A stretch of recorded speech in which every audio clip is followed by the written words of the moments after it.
કચ્છ જિલ્લામાં ગત રાત્રે આકાશમાં અજીબ પ્રકારની ઘટના સામે આવી હતી। કચ્છમાં અડધી રાત્રે 3:12 કુતૂહલ સર્જાયું હતું। આખો વિસ્તાર રોશનીથી ઝળહળી ઉઠ્યો હતો।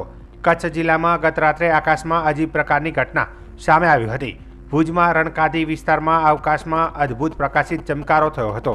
તારો તૂટવા જેવી ઘટના સીસીટીવી કેમેરામાં કેદ થઈ હતી। આ મુદ્દે ખગોળશાસ્ત્રીઓએ કહ્યું કે આકાશમાં ઉલ્કા પડવાની ઘટના હોઈ શકે છે। ત્યારે આ અદ્ભુત આકાશી ચમકારાથી લોકો અચંબિત થયા હતા। ખગોળશાસ્ત્રીઓએ કહ્યું કે પૃથ્વીની આજુબાજુ પણ કેટલાક ખડકો છે। આમાંથી કેટલાક નાના ખડકો ગુરુત્વાકર્ષણથી આકર્ષાઈ પૃથ્વી તરફ આવે છે। ઘણી વખત નાના મોટી ઉલ્કાઓ આવે છે। જ્યારે આ ઉલ્કા આવે છે ત્યારે પૃથ્વીના વાયુમંડળ સાથે જબરજસ્ત ઘર્ષણ થાય છે। વધુમાં કહ્યું કે આ ખગોળીય ઘટના છે।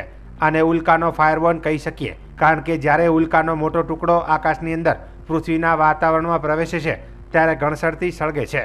મોટા ભાગે તે આકાશમાં જ બળીને ખાખ થઈ જતો હોય છે, પરંતુ બળતા પહેલાં તેના નાના ટુકડાઓ થતા હોય છે। જ્યારે ઉલ્કા ફાટે છે ત્યારે મોટો પ્રકાશ દેખાય છે।